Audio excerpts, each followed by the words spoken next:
Senhoras e senhores, agradecendo a todos os participantes desse painel inaugural, vamos então ao próximo painel, que terá como objeto o tema Jurisprudência do Tribunal Constitucional Português na restrição de direitos, liberdades e garantias. O caso da interrupção voluntária, da gravidez e da eutanásia. Coordenando a mesa virtualmente, temos a honra de receber, via plataforma Zoom, a juíza desembargadora Maria Dolores da Silva e Souza. Como palestrante, temos aqui presencialmente o professor doutor Pedro Trovão, que chamamos para compor a mesa. E como debatedor, também virtualmente, o professor doutor Jorge Bacelar Gouveia.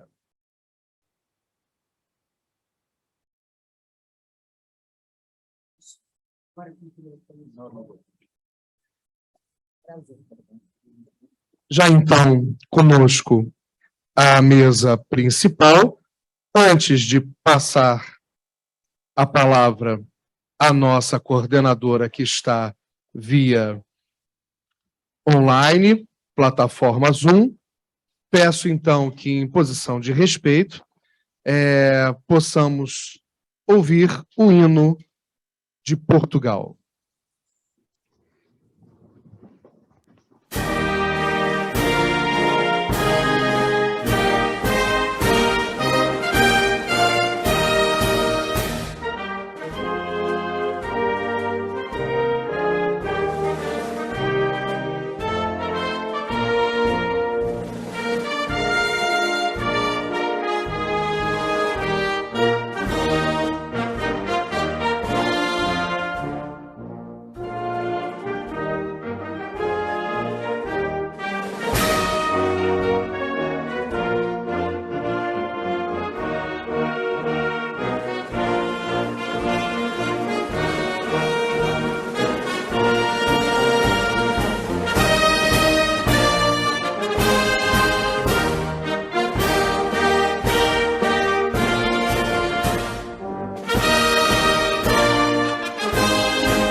Com a palavra, então, para chamar a coordenadora do próximo painel, a nossa desembargadora, diretora-geral da Emerge, desembargadora Cristina Tereza Galo. É com muita alegria que eu dou, então, início ao nosso segundo painel e convido a querida desembargadora Maria Dolores da Silva e Souza para fazer a apresentação e mediar os trabalhos. Professora. Obrigada. Bom dia a todas e a todos. Presumindo que hoje todas e todos nos sentimos presentes na maravilhosa cidade do Rio de Janeiro. Hoje é um dia grande para o Brasil e Portugal.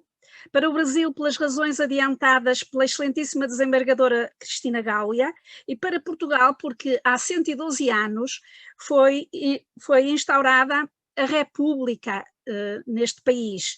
E o legado dessa instalação é ainda hoje, no artigo 1º da Constituição portuguesa, o vigor ou a vigência do princípio fundante, que é o princípio republicano.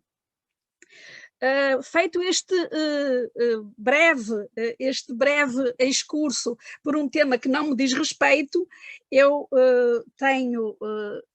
vou dar conta da honra em intervir, ainda como simples coordenadora, num painel deste importante seminário internacional de Direito Constitucional Lusófono, a decorrer presencialmente no auditório Desembargador Paulo Leite Ventura, na sede da Emerge.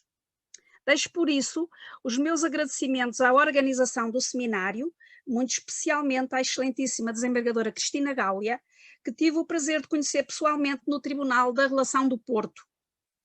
No segundo painel deste seminário, será palestrante o Sr. Professor Dr. Pedro Trovão do Rosário e debatedor o Sr. Professor Dr. Jorge Bacelar Gouveia, a quem saúdo com alegria. Os currículos destes dois insígnes professores portugueses são extensos, pelo que deixaremos aqui apenas um breve apontamento. O Sr. Professor Dr. Pedro Trovão do Rosário é doutorado em Direito Constitucional, Direito Político. É docente no ensino superior desde 1991, com múltiplas e diversificadas funções de docência e académicas em Portugal, Espanha e Brasil, nomeadamente orientador em projetos de dissertação, de doutoramento e de mestrado.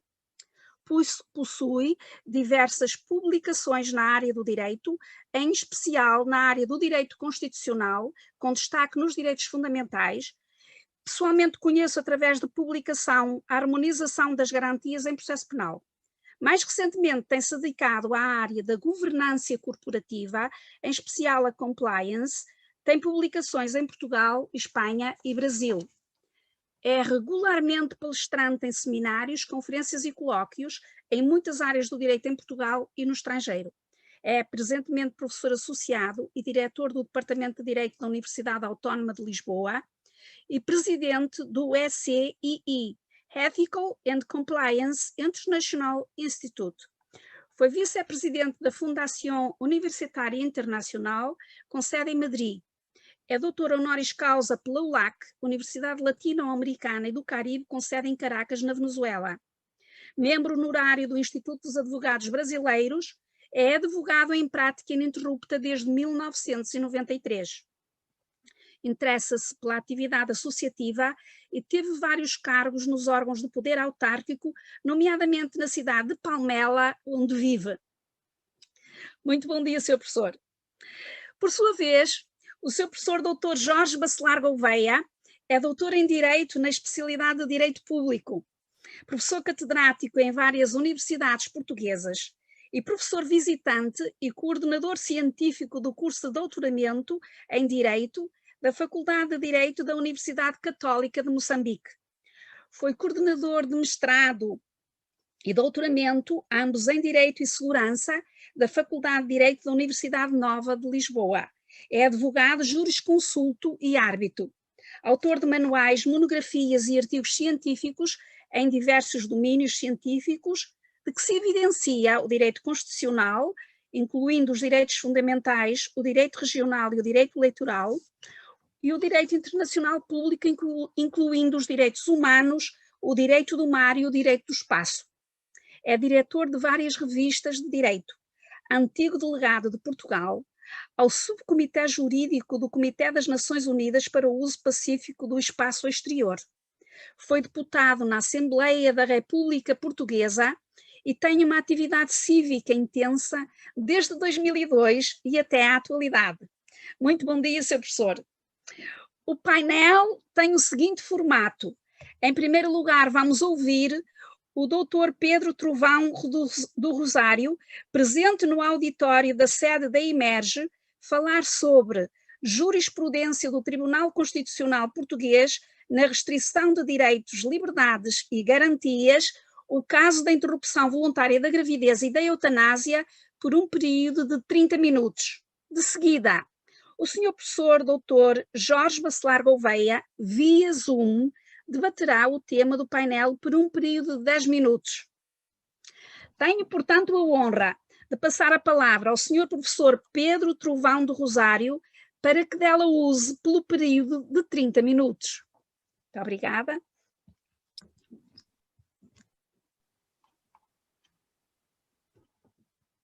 Muito obrigado pelas gentis palavras. Compreenderão que começo por aqui cumprimentar a senhora Diretora-Geral da Escola de Magistratura do Estado do Rio de Janeiro, senhora Desembargadora Cristina Teresa Gáulia, e faço de uma forma particularmente sentida pela saudável cumplicidade que senti logo na primeira reunião, no primeiro momento em que estivemos juntos e tão bem acompanhada estava, em que tivemos a oportunidade de falar sobre diversos temas que nos preocupam, que nos inquietam. Alguns, com certeza, hoje não me ficará bem trazê-los aqui, porque a objetividade e o rigor científico assim se nos impõe, mas creia em si cumprimento toda a Escola da Magistratura do Estado do Rio de Janeiro e seus magistrados integrantes. Quero saudar-vos necessariamente pelo evento, até porque quando tive a notícia do cartaz, não só encontrar, eu diria que amigos e colegas como o professor Dr. Jorge Bacelar Gouveia, mas encontrar também o embaixador Tito Mabada, encontrar aqui várias pessoas de quem sou amigo desde há uma série de anos, e é de facto sinal de uma enorme vitalidade, competência, ou hoje, se quisermos parecermos muito modernos, falar aqui em networking, a circunstância de chamarem a este evento pessoas tão, de tantas origens, de tantas proveniências. Cumprimentar também o Sr. Professor Mestre Jonas Gentil pelas funções exercidas, pelo trabalho que tem tido em todo este desenvolvimento. Necessariamente compreenderão, quero também deixar aqui um registro pessoal, todos aceitarão com bondade destacar aqui dois senhores desembargadores, André Gustavo Correia de Andrade e Ana Maria Pereira de Oliveira, pessoas também ligadas à EMERGE pela circunstância de terem uma atividade tão intensa e em vós reconhecer aquilo que são os valores característicos de ser-se cidadã e cidadão. É de facto uma oportunidade de poder estar aqui a partilhar convosco, ainda para mais numa data que nos é tão querida, o 5 de outubro, pelo menos a mim as minhas preferências clubísticas e filosóficas não entram nestes eventos.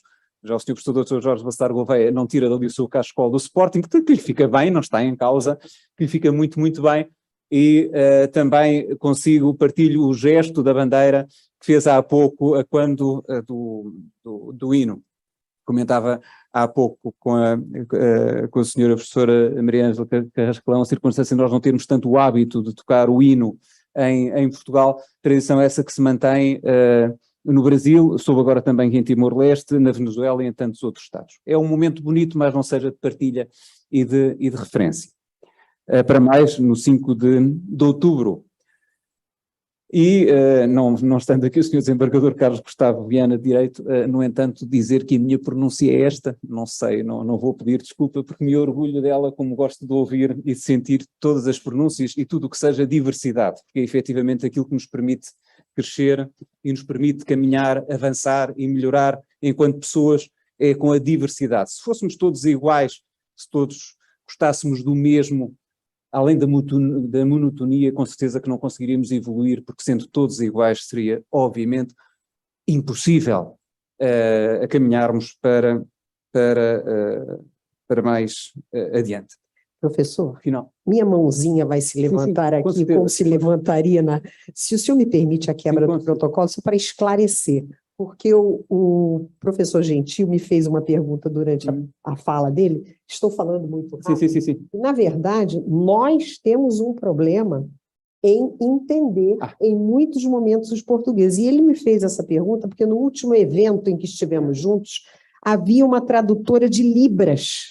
E a tradutora de Libras não conseguia traduzir por causa exatamente da incompetência nossa de entender, eventualmente, as diversas matizes do português de origem. Né? Então, é uma situação que eu acho que merecia uma explicação, porque é isso que acontece em muitos momentos. Exato. Me desculpe a quebra do protocolo. Não, por amor de Deus. Aliás, porque eu sei que o podemos fazer pela estima que nos une, pelo respeito necessariamente que temos um ao outro, e também, e sem querer desviar, obviamente, aquilo que seja, mas eu não sei qual é que é verdadeiramente o português de origem, porquanto há uma série de expressões, inclusive é um respeito à língua que foram mantidas no Brasil, e que nós em Portugal, entretanto, fomos divergindo.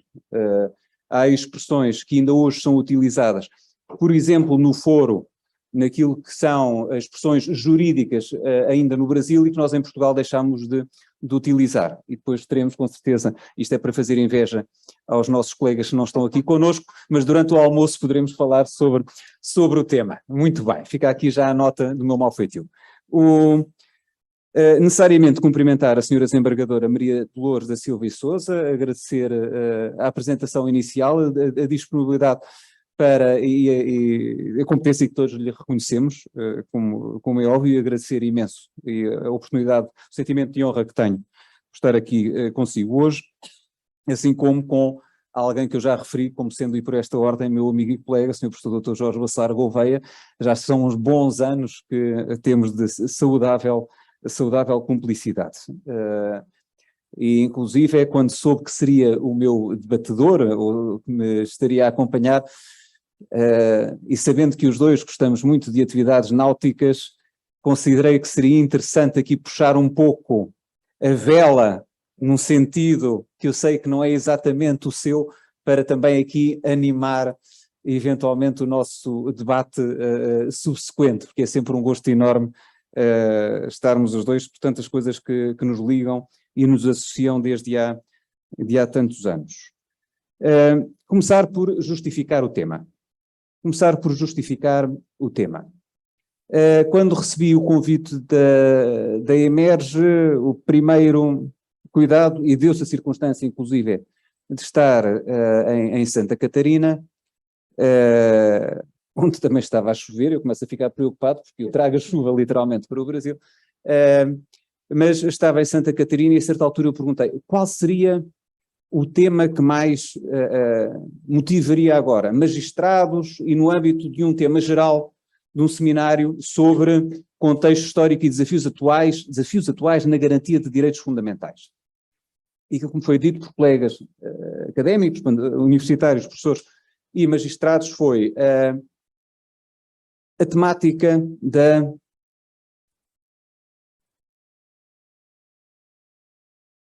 É do meio, obrigadíssimo. Perfeito. A temática da restrição de direitos, liberdades e garantias. Ora, quando então entendi ponderá-lo e aqui trazer este tema, e depois perguntei, obviamente, aos meus interlocutores porquê, exatamente a ideia há pouco transmitida pela nossa diretora, a circunstância de nós considerarmos aquilo que é o papel dos tribunais, aquilo que é o papel do Poder Legislativo e aquilo que são, por vezes, tribunais que têm funções constitucionais, que não são verdadeiramente tribunais constitucionais, voltaríamos agora a falar em Hans Kelsen, para percebermos um pouco também da integração do tema neste seminário, pelo qual vos felicito novamente. Um aviso à navegação, para além do problema da pronúncia, eu vou falar o mais devagar possível, mas este é, e se há pouco a senhora desembargadora tinha o cuidado de referir que eu leciono desde 1991, já lá vão uns anos, a circunstância de este ser o terceiro PowerPoint que eu faço na minha vida. Portanto, em bom português, tem tudo para correr mal a circunstância de eu estar aqui com um PowerPoint e munido de um aparelho que supostamente, mas não fosse a nossa diretora, eu já não conseguia trabalhar com ele, conforme verificaram, a circunstância de eu ser absolutamente inábil para este tipo de meios. Mas, considerando que vou ter que, a certa altura, vos colocar para maior objetividade e rigor aquilo que é o verdadeiro teor de decisões ou parcelas de decisões, não é a opinião do Pedro, não é a opinião deste ou daquele, é o que vão encontrar no acórdão, e depois terei o prazer, inclusive, sendo considerado interessante ou relevante, de facultar diretamente o acesso aos acórdãos, sem prejuízo de colocar também o link para acesso aos mesmos. Este tema que vos trago, apresentando então inicialmente, até para percebermos da diferença que há, já consegui, mas apontar é feio, a senhora minha mãe dizia-me que apontar é feio. Vai, perfeito, muito bem. Ora, conforme há pouco manifestado pelo Sr. Professor Jonas Gentil, a Constituição Portuguesa é de 1976, teve uma primeira revisão em 1982 e é com essa revisão que surge o Tribunal Constitucional. E fazendo já aqui uma ligação relativamente à apresentação anterior, dizer-vos que este Tribunal Constitucional surge no compromisso das competências que se encontravam constitucionalmente atribuídas ao Conselho da Revolução, um órgão que era composto maioritariamente por militares advindos da Revolução de 74, e advindos pela própria concepção do Conselho da Revolução e de uma comissão constitucional. Tanto que considero que resulta dessa circunstância a Constituição da República Portuguesa não atribuir o Parlamento ao Tribunal Constitucional competências que encontramos noutros tribunais constitucionais, como o alemão, o austríaco ou o espanhol, de recurso de amparo ou queixa constitucional. Mas assim, percebermos que foi criado especificamente um tribunal em 1982, com a primeira revisão constitucional e com uma lei orgânica, que é a Lei 2882 de 15 de novembro, para nós assim melhor compreendermos o que é o Tribunal Constitucional. Ele... Exatamente. Porque isto é muito sensível. Espera lá. Pronto. Agora quero ir para o...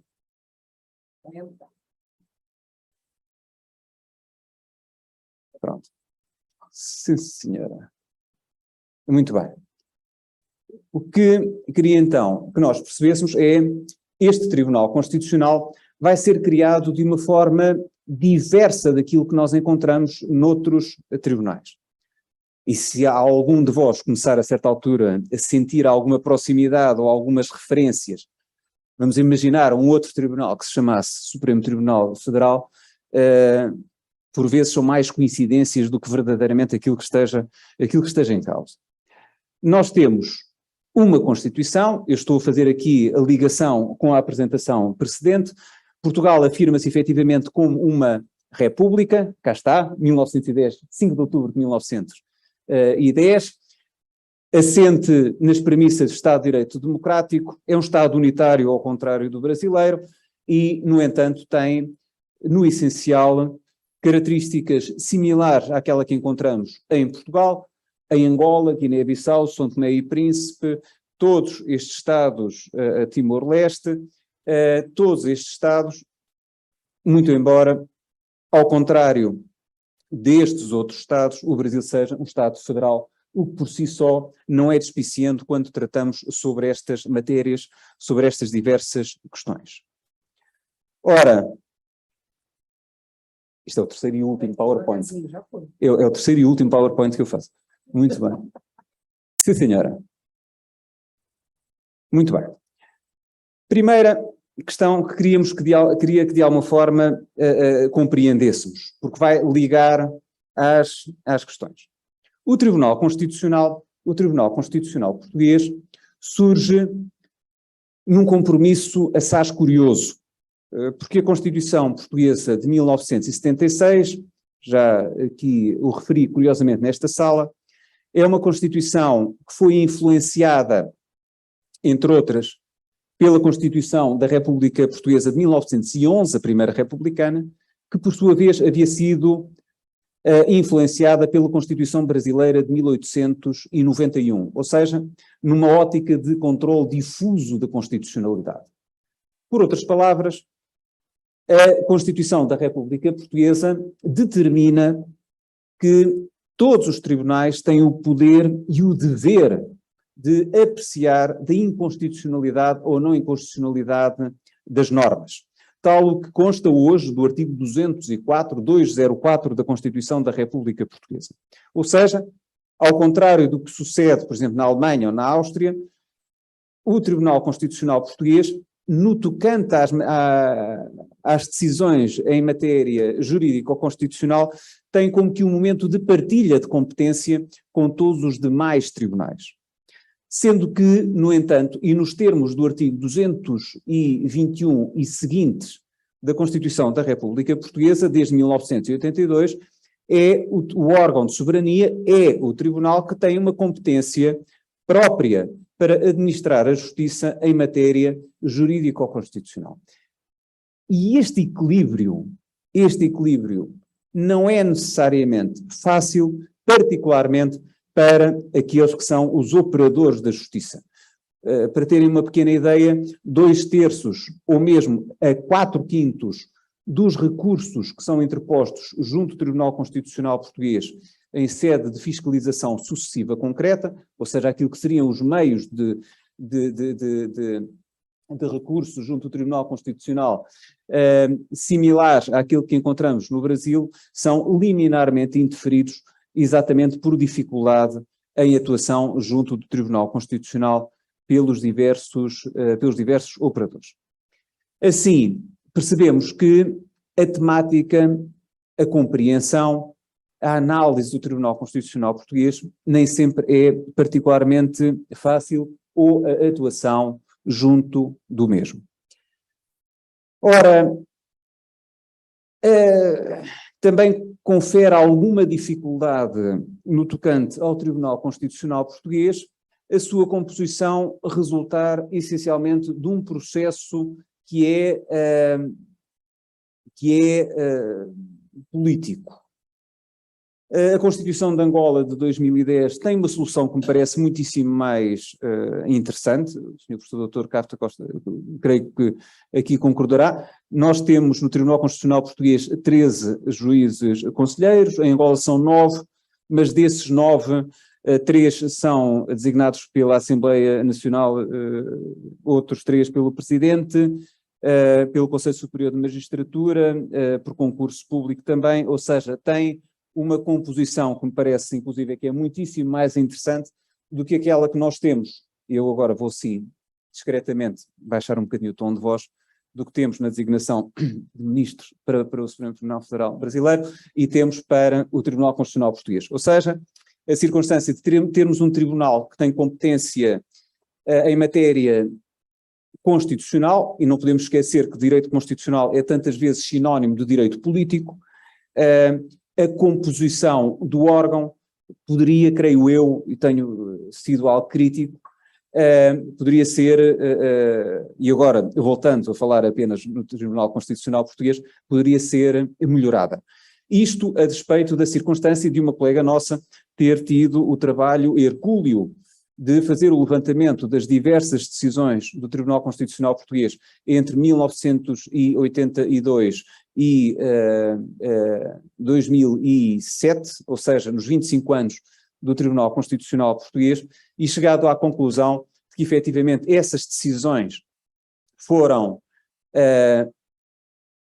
tiveram motivação jurídica e não motivação política ou político-partidária, porque inclusive fez a relação entre a designação dos diversos juízes conselheiros, as forças políticas que teriam motivado, a forma como cada um participou nessas deliberações, etc, etc. Ou seja, nós percebemos que, apesar de, entre os 13 juízes conselheiros do Tribunal Constitucional Português, 10 serem designados pela Assembleia da República, a qual é composta exclusivamente por deputados eleitos em listas apresentadas por partidos políticos, inclusive uma irmã da senhora professora que foi deputada à Assembleia da República em Portugal. Foi a senhora sua irmã, exatamente. Nós percebermos que os partidos políticos têm ali como que um feudo neste sentido de eleição ou de composição da Assembleia da República e de forma reflexa assim se pondera a composição do Tribunal Constitucional. Sendo que desses 13 juízes, entre os 10 que são designados pela Assembleia da República e os 3 que são cooptados por estes, 6, no mínimo 6, podem ser os 13, mas no mínimo 6 têm que ser têm que ser magistrados de outros tribunais, têm que ser juízes de outros tribunais. Isto para percebermos já aqui um pouco da composição de um tribunal, a tensão que a mesma possa ter relativamente às suas próprias decisões, em matérias que são sensíveis. Nós estamos a reportar-nos, e o objeto essencial do nosso trabalho hoje é a apreciação que se faz destas decisões na própria composição do órgão, no plano da restrição de direitos, liberdades e garantias. Foi bom, hein? Foi a segunda, não foi a primeira, mas já foi a segunda. Bem, esta é a composição, muito sumariamente, a composição do Tribunal Constitucional Português, em plenário, em secções que não são especializadas. Tem um processo, inclusive, aqui assaz curioso, na distribuição dos processos, é como que um sistema quase que de, se eu posso dizer, de rodas dentadas, ou seja, a circunstância de os juízes conselheiros serem colocados numa lista, 12, excetuando o presidente, para receberem os processos que, entretanto, dão entrada no Tribunal Constitucional, que são elementos que são importantes para nós percebermos também, no que diz respeito às garantias de imparcialidade dos juízes conselheiros do Tribunal Constitucional, porque outras formas de sorteio não têm, tem-se verificado que não são propriamente tão seguras conforme se esperaria.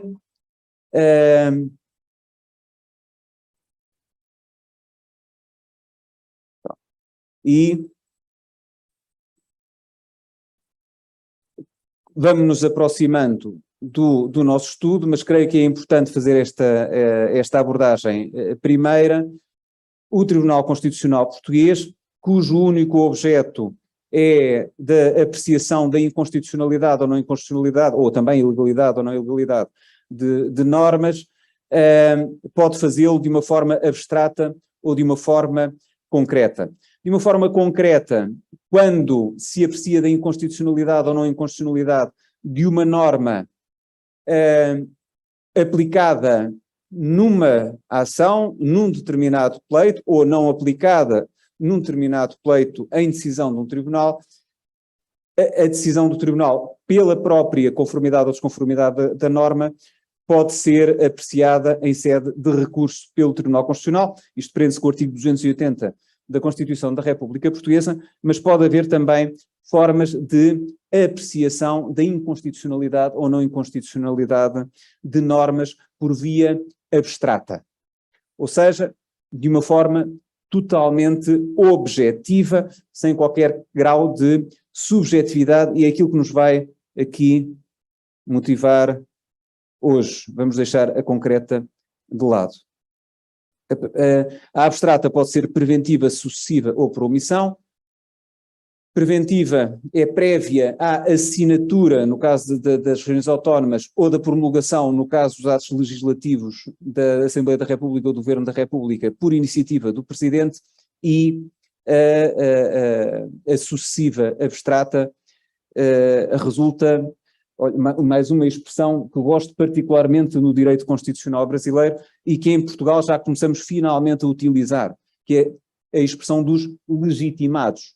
Nós temos uma lista de legitimados no artigo 281, número 2 da Constituição da República Portuguesa, a expressão essa que não é tão utilizada, infelizmente, em Portugal, mas creio que seja particularmente feliz. A terceira forma abstrata, que... Eu não carreguei no botão, mas enfim. Obrigado. Entretanto, alguém que já me leu os pensamentos, não é? Já conseguiu pôr para a frente e para trás, obrigadíssimo. Mas a fiscalização da inconstitucionalidade prende-se efetivamente com a circunstância de poder ocorrer, nos termos do artigo 283, a ausência de ato legislativo necessário à concretização de preceito constitucional, aquilo que muitas vezes aqui falamos sobre ativismos judiciais em Portugal, em benefício do princípio da separação de poderes, nos termos da Constituição, artigo 283, tão só é exortado o órgão competente para a prática do ato a fazê-lo pelo Tribunal Constitucional, não sendo substituído por qualquer tribunal. Muito bem. Obrigadíssimo. Fiscalização abstrata preventiva que vos referia. Eu vou acelerar um pouco agora, porque estou a ver que o tempo voa. Depois poderei deixar esta abordagem se for interessante. Exatamente. Agora, para trás. Acho que é melhor pousar isto. O anterior. Obrigadíssimo. Ou seja, já consegui não usar o PowerPoint. Não, obrigadíssimo, é um anjo. Muito bem.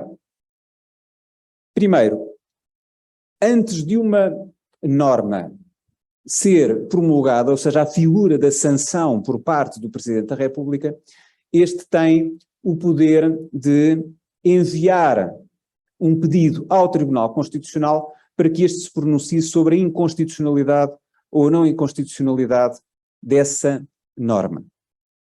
É uma forma cautelar, é uma forma de se antecipar eventual inconstitucionalidade total ou parcial de uma norma.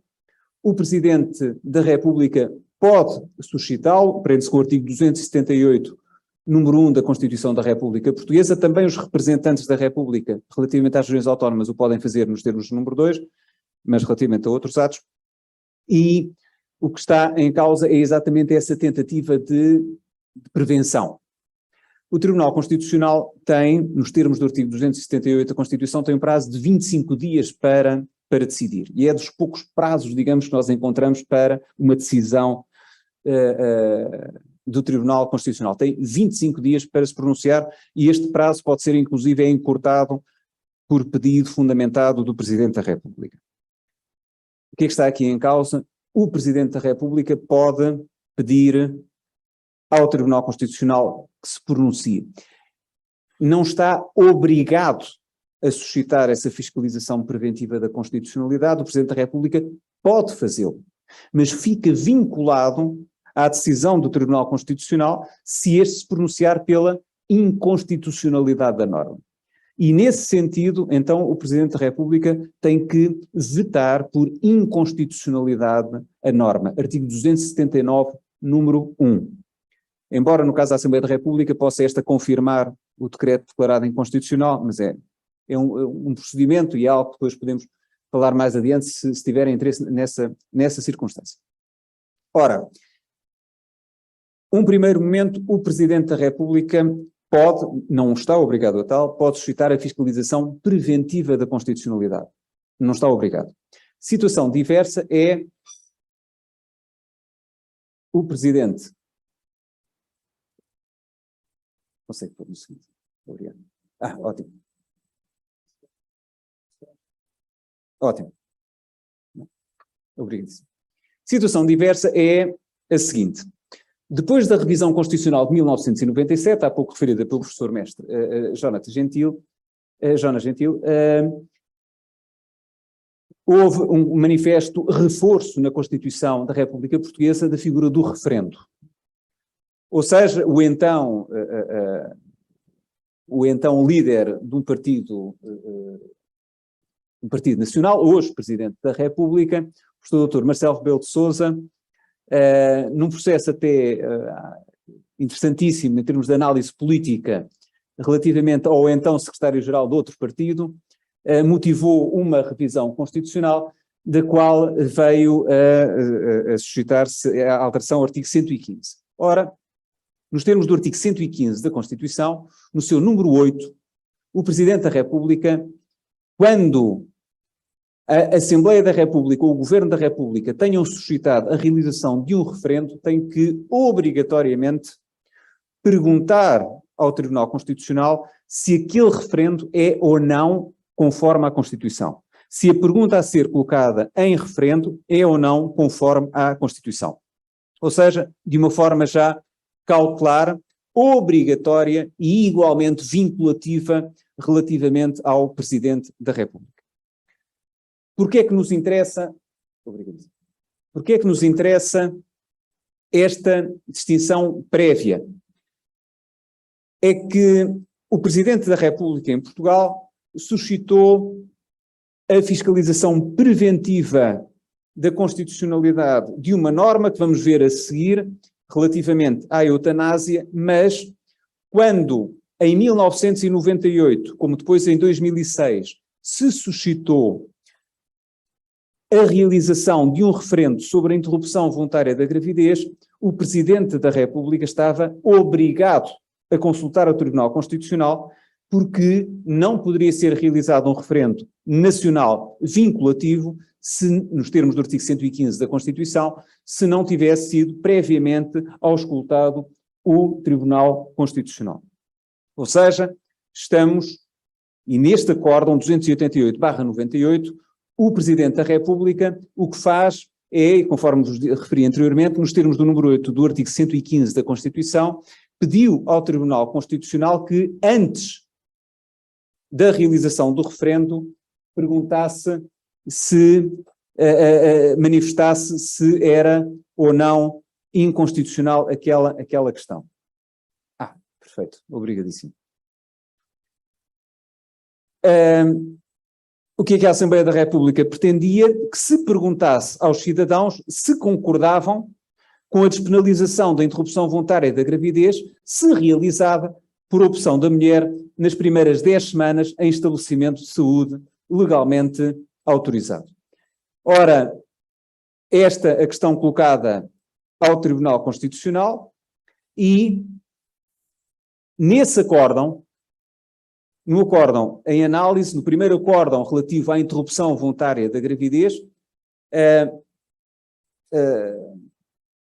o mesmo começa por proceder a uma análise de toda a evolução que já se conhecia desde 1995. Porque, embora no Código Penal português continuasse a ser crime, no entanto, havia 3 situações que já eram não da exclusão de licitude, mas de não punibilidade, quanto à interrupção voluntária de gravidez. Quais? O aborto terapêutico, o aborto eugénico e o aborto sentimental.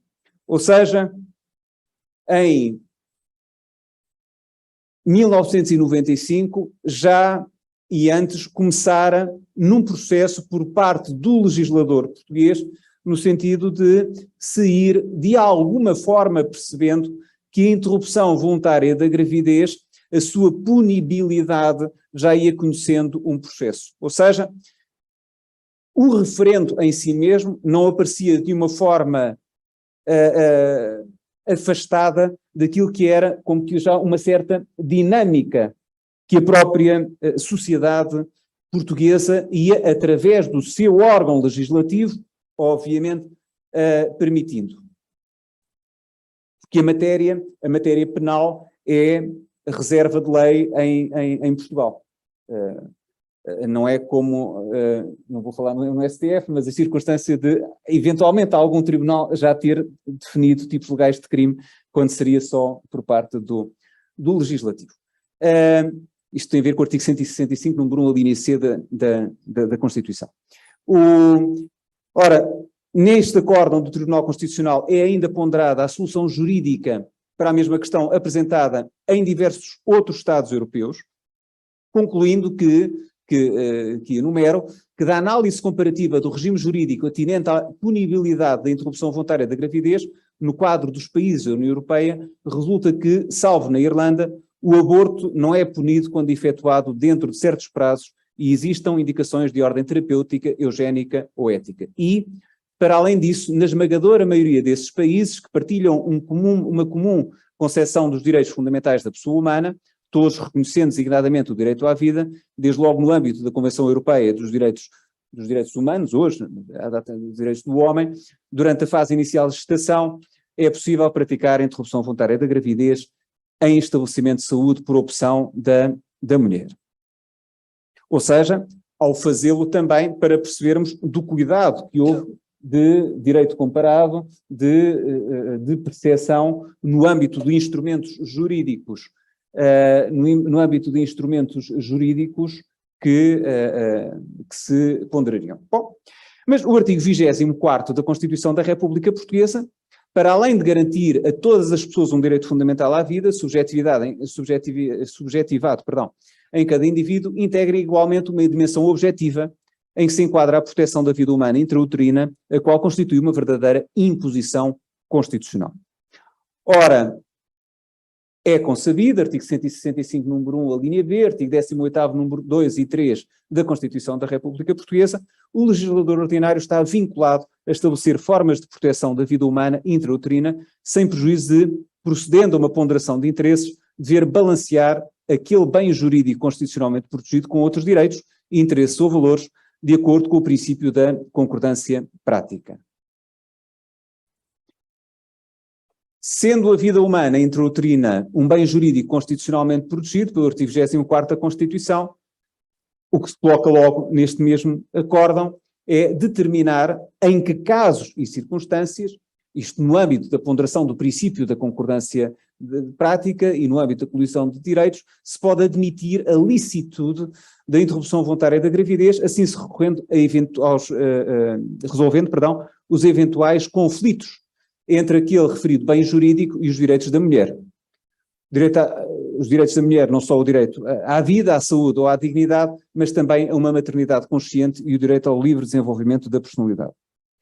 É assim que o Tribunal Constitucional, com base nesta ponderação, decidiu, neste seu acórdão 288/98, não ser inconstitucional a despenalização da interrupção voluntária da gravidez, se realizada por opção da mulher nas primeiras 10 semanas em estabelecimento de saúde legalmente autorizado, embora com votos contra, os quais, só por si, digo-vos, seria interessante termos, pela reflexão jurídica, que trazem sobre o tema e apenas o limite de tempo não me permite aqui trazer. Um deles permite-me, inclusive, destacar o Sr. Professor Dr. Paulo Mota Pinto, que é uma reflexão extraordinária, mas minoritária, no que diz respeito a esta decisão do Tribunal Constitucional.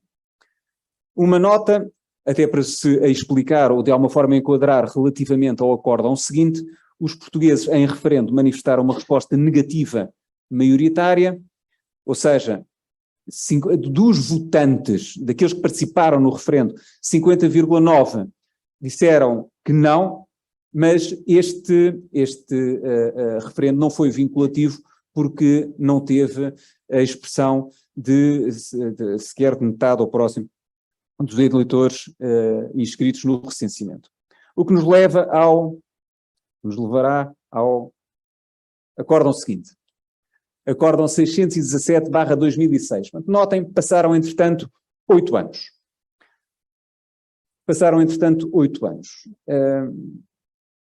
E aqueles de nós, como é o meu caso, já cá estamos há uns anos, sabemos que 8 anos, ou em 8 anos, muita coisa pode acontecer. Assim, em 2006, novamente, o Presidente da República, por nova iniciativa da Assembleia da República, vem, junto do Tribunal Constitucional, perguntar se será ou não inconstitucional esta pergunta. Ou seja, o referendo em 98 não teve caráter vinculativo, mas a Assembleia da República reservou-se aquilo que seria a sua ação. O que nós vamos ter, então, em 2006 é, novamente, a questão a ser colocada ao Tribunal Constitucional por causa do artigo 115, número 8 da Constituição.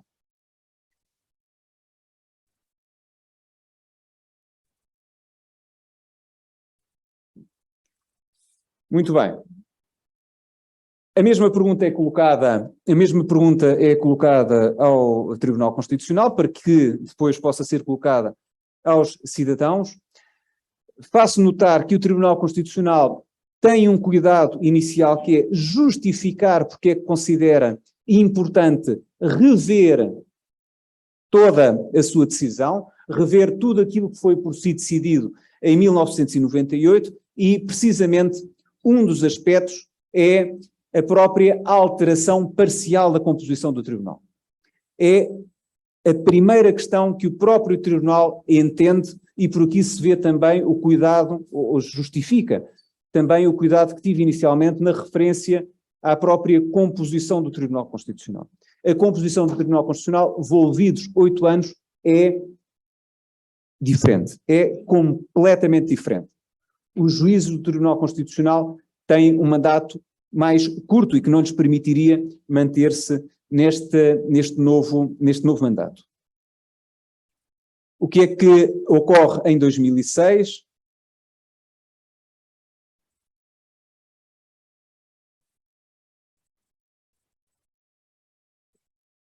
remete no plano do direito comparado para aquilo que já estava visto em 98, mas permanece uma tendência para a consolidação de soluções legislativas descriminalizadoras ou que enunciam causas de afastamento da responsabilidade segundo certas indicações. Não há conhecimento no grupo dos países com a estrutura de Estado de Direito Democrático de um retrocesso no sentido criminalizador. E reparem, está entre aspas, eu estou a citar o próprio acórdão do Tribunal Constitucional em 2006. E acrescenta: o Parlamento Europeu, na sequência do relatório Van Lancker, de 6 de junho de 2002, aprovou uma resolução sobre a política a seguir nos países integrantes da União Europeia quanto a direitos em matéria de saúde sexual e reprodutiva. Nessa resolução, recomenda-se aos governos dos Estados-membros e dos países candidatos à adesão que pugnem pela implementação de uma política de saúde e social que permita uma diminuição do recurso ao aborto, nomeadamente graças à disponibilidade de serviços de planeamento familiar e de aconselhamento à prestação de assistência e apoio financeiro a grávidas em dificuldade, e considerem o aborto de risco como tema fundamental de saúde pública.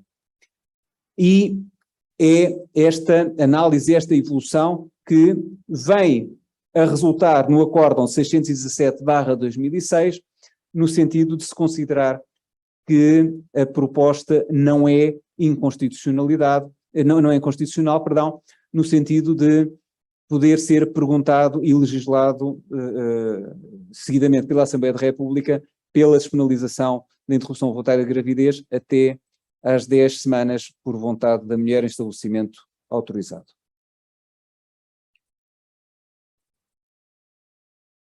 Muito bem. As referências do professor Paulo de Monte Pinto, que referi há pouco. O resultado deste referendo voltou a não ser vinculativo, embora a participação fosse maior. Votaram um pouco menos de 44% dos eleitores, assumindo a Assembleia da República a alteração normativa pela Lei número 16/2007, de 17 de abril. E aqui dizer-vos o seguinte também, vou deixar esta reflexão. O Estado português comprometeu-se a aceitar, permitam-me a expressão aqui, aceitar esta possibilidade de interrupção voluntária da gravidez, através da descriminalização desta conduta, e o próprio Estado assumiu um conjunto de compromissos. Primeiro, acompanhar aquilo que seria a mulher grávida durante o seu processo tendente à interrupção, ou seja, acompanhá-la através de cuidados médicos, através de cuidados psicológicos e, no momento seguinte, através de ações de planeamento familiar, de consultas regulares, ou seja, de enquadramento. O que é que o Estado português fez? Nada.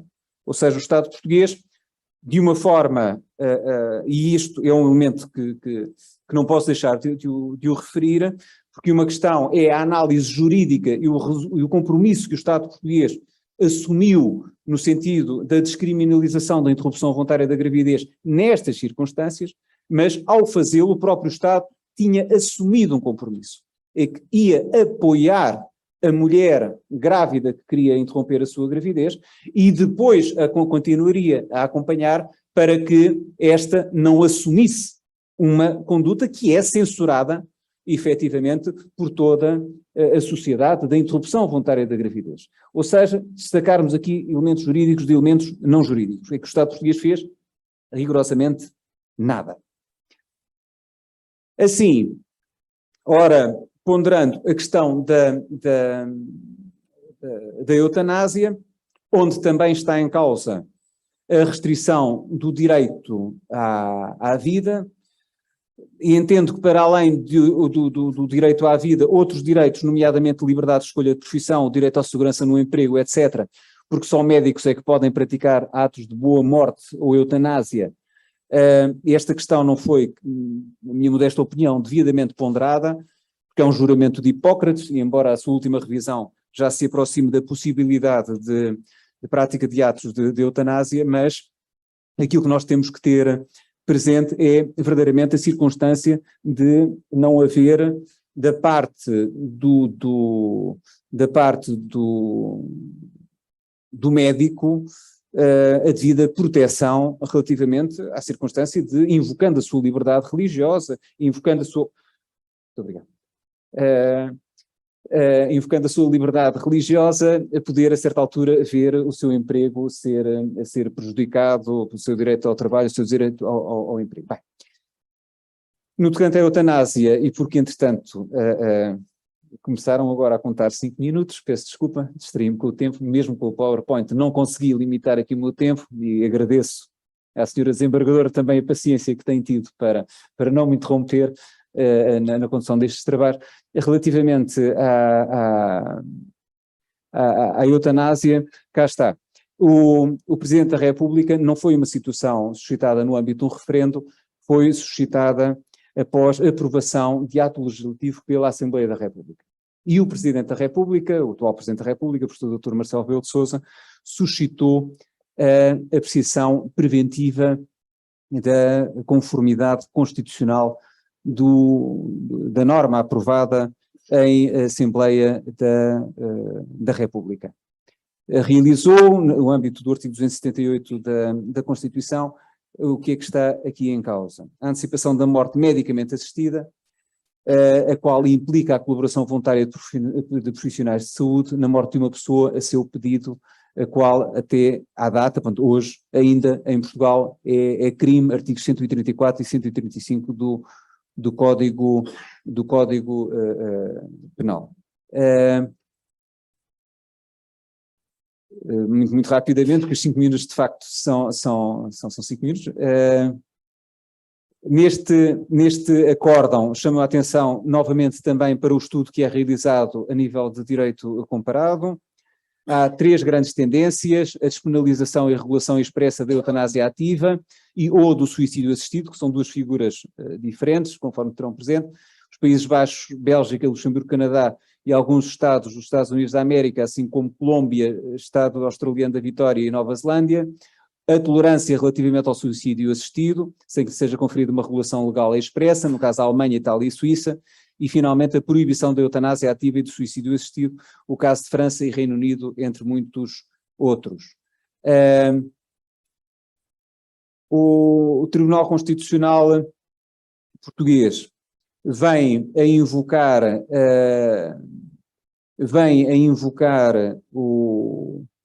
aqui um conflito entre diversos direitos e interesses constitucionalmente protegidos, entre a autonomia privada e a dignidade da pessoa humana, para de alguma forma seja ou não seja inconstitucional a prática de atos de eutanásia, mas percebendo-se também, e foi nesse sentido que declarou a inconstitucionalidade desta norma, a existência de conceitos indeterminados, ou seja, não pode ficar na disponibilidade depois do aplicador da norma perceber se está ou não está em causa a prática de um ato de eutanásia conforme à Constituição. Assim, muito resumidamente, o Tribunal Constitucional Português, admitindo que possa vir a ser objeto de atividade legislativa a eutanásia, mas necessariamente definindo-se com todo o rigor, com todo o cuidado, aquilo que sejam os conceitos ou as condições que se tenham que verificar para que a mesma possa ser exercida. Muito bem. E por aqui me ficarei para não prejudicar mais o vosso tempo. Muito obrigado.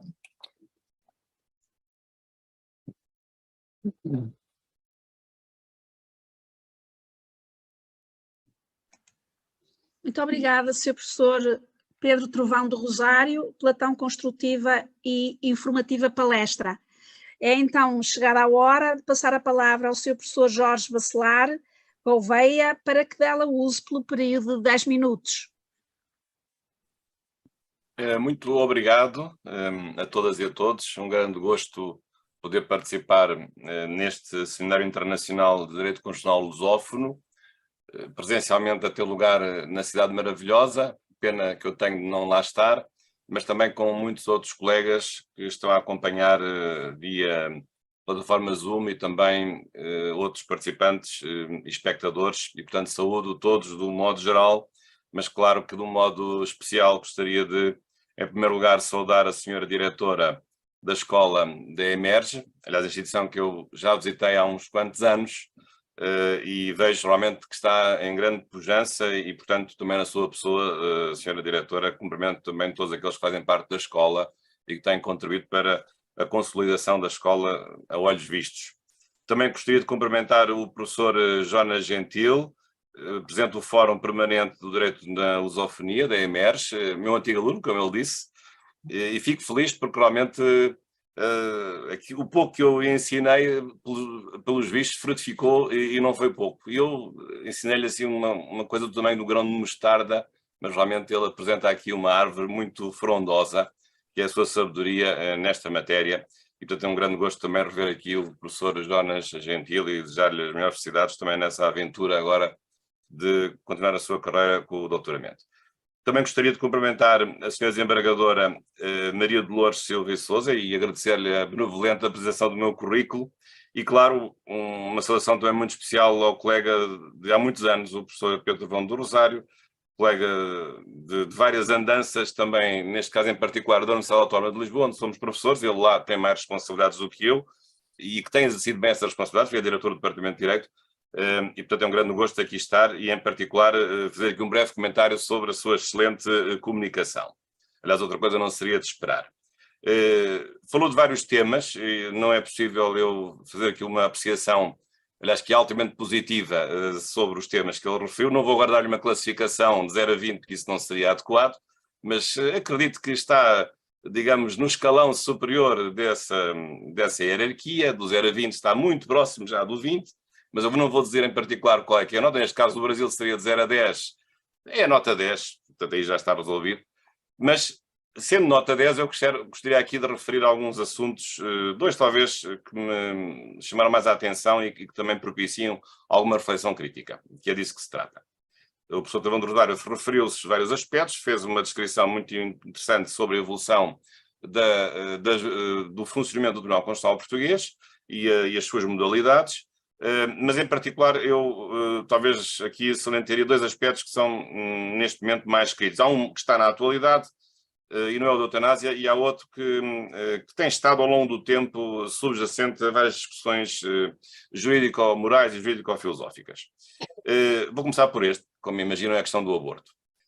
A questão do aborto é uma questão importante, foi discutida de facto, como muito bem descreveu, com a curiosidade de em Portugal ter sido feita através de 2 referendos. O primeiro referendo foi negativo, o segundo foi positivo e, portanto, nessa sequência, embora não sendo eficaz, foi feita a alteração da legislação e, portanto, neste momento a legislação que existe é de que o aborto não é punido, sendo feito até às 10 semanas. Depois, algumas exceções, se for o aborto terapêutico, tem mais semanas, porque há certas malformações que não podem ser detectadas até ao fim de 10 semanas.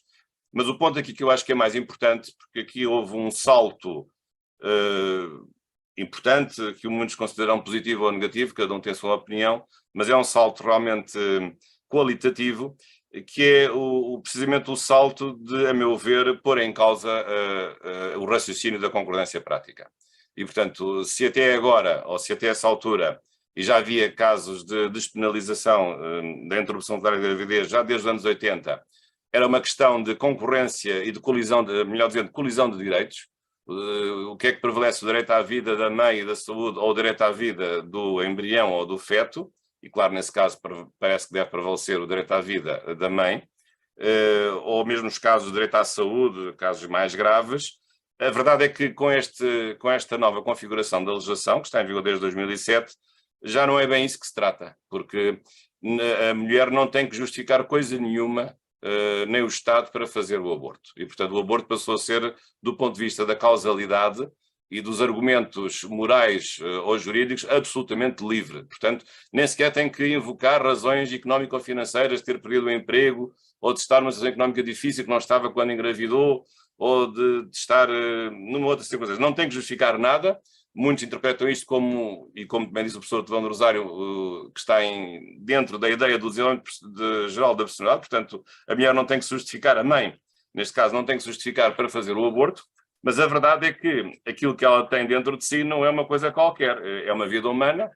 Aliás, a Constituição, no artigo 24 da portuguesa, nem sequer faz depender a proteção da vida humana da atribuição da personalidade jurídica, que no Código Civil só surge depois do nascimento completo e com vida, portanto nem sequer tem a ver com a questão da personalidade jurídica. Portanto, a vida intrauterina, como muito bem disse, é objeto de proteção, não tem que ser necessariamente penal, mas é um objeto de proteção e, portanto, há ali também um bem jurídico que tem que ser posto em comparação com outros bens jurídicos. E, portanto, a partir do momento que o aborto é livre, perde-se a justificação de haver um contrapeso ou uma ponderação de bens que entram em colisão e, pelos vistos, prevalece por completo a livre decisão da mulher, de acordo com esta nova ideia, que eu acho que é controversa, dos chamados direitos reprodutivos ou pura e simplesmente a mulher tem o direito de dispor do seu corpo, que terá com certeza, mas não sei se isso abrange nos mesmos termos o direito a dispor de uma vida humana que está dentro do seu corpo, mas que não é o seu corpo, porque tem uma autonomia ontológica e uma autonomia biológica.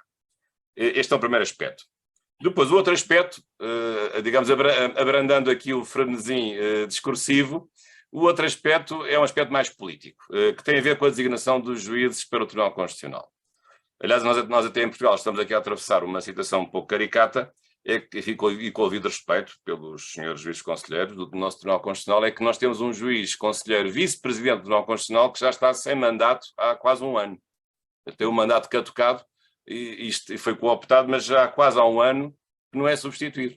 Portanto, o Tribunal Constitucional, pelos vistos, acha que os mandatos não são de 9 anos, mas são de 10. E, portanto, é uma decisão realmente bastante lamentável e acho que não contribui para o prestígio do Tribunal. E, portanto, o Tribunal depois põe-se a jeito em relação às críticas de que tem sido alvo. Há algumas, o professor Trovão não referiu, têm sido no sentido de extinguir o Tribunal Constitucional. Muitos colegas meus, sobretudo no campo da advocacia, desejam ardentemente que o Tribunal Constitucional se extinga e a função de fiscalização da Constituição seja transferida para uma secção do Supremo Tribunal de Justiça. Não sou a favor dessa ideia, nunca fui, mas por este andar começa a aceitar que essa ideia possa realmente fazer algum caminho. E porquê? Porque, de facto, tem havido uma série de questões sobre a credibilidade e sobre a neutralidade das decisões de escolha dos juízes. Eu sei que a questão é controversa, porque a solução atual é uma solução de 10 juízes eleitos pela Assembleia da República e depois 3 cooptados por estes. Mas aqui, sobretudo, talvez fosse necessário pensar em 2 hipóteses alternativas. Deixo isso à consideração do seu professor. Uma delas é, nos juízes que são eleitos pela Assembleia da República, a pré-candidatura não está reservada aos próprios partidos, porque os partidos têm aqui um duplo privilégio, porque são eles que propõem os candidatos e depois são eles que votam os candidatos. Portanto, alguém, não será o meu caso, ficam já a saber, mas alguém que queira apresentar-se, que tem um excelente currículo, que se quer apresentar à Assembleia da República, olha, senhores deputados, vejam lá se não querem considerar a minha candidatura. Eu até sou do PSD ou do PS, mas eu quero que considere a minha candidatura para ser juiz do Tribunal Constitucional. Acho que essa pessoa devia mandar o seu currículo aos partidos e os partidos levam, então, fazem um júri e, claro que vão receber 10 mil currículos, não é? Ou 5 mil, mas vão ponderar aqueles que podem ser levados à votação, precisamente, que eles vão fazer a seguir. Mas nada disso acontece, porque a escolha dos deputados, a pré-candidatura, é cozinhada entre os líderes partidários e depois confirmada, à segunda, pelas maiorias. Aliás, eu fui deputado e até me aconteceu uma coisa estranha, foi uma vez ter sabido pelos jornais, imaginem, qual é que era o juiz do Tribunal Constitucional que o meu partido tinha indicado para os seus deputados votarem. Portanto, isto chega a este ponto. Portanto, é o deputado que vota, mas o deputado sabe que tem que votar em alguém, não através das vias próprias, mas através da comunicação social. Eu penso que isto também é demais. Sinceramente, isto é demais. E, portanto, isto não é uma coisa credível do ponto de vista do sistema. Depois, outro aspecto que eu acho que seria interessante, além daquilo que disse, que acontece, aliás, em Angola, para um dos juízes, que é um concurso por mérito curricular. Aliás, acontece isso no caso português, um quinto dos juízes, o quinto dos juízes, também existe no Brasil, do STJ, são escolhidos por concurso de mérito curricular. Saber se isso também não seria uma possibilidade de acontecer, ou então uma parte desses juízes ser escolhida através de designação por parte do Supremo Tribunal de Justiça.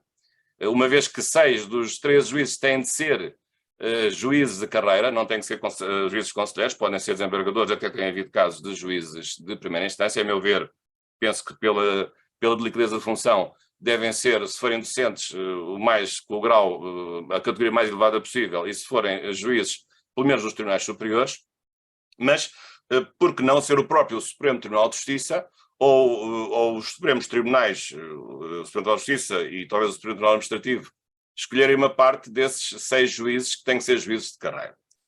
E, portanto, deixo isso à consideração do seu professor e dizer que foi com muito gosto que o reencontrei agora à distância. Já trocámos algumas mensagens até hoje, mas dou-lhes parabéns também por esta intervenção, que foi excelente. Agradecer também a presença da senhora desembargadora do Tribunal da Relação do Porto e também a todos aqueles que nos acompanharam e desejar as melhores felicidades. E penso que não podíamos começar este seminário da melhor maneira. Começámos da melhor maneira neste debate número 1 com este tema. Muito obrigado pela vossa atenção.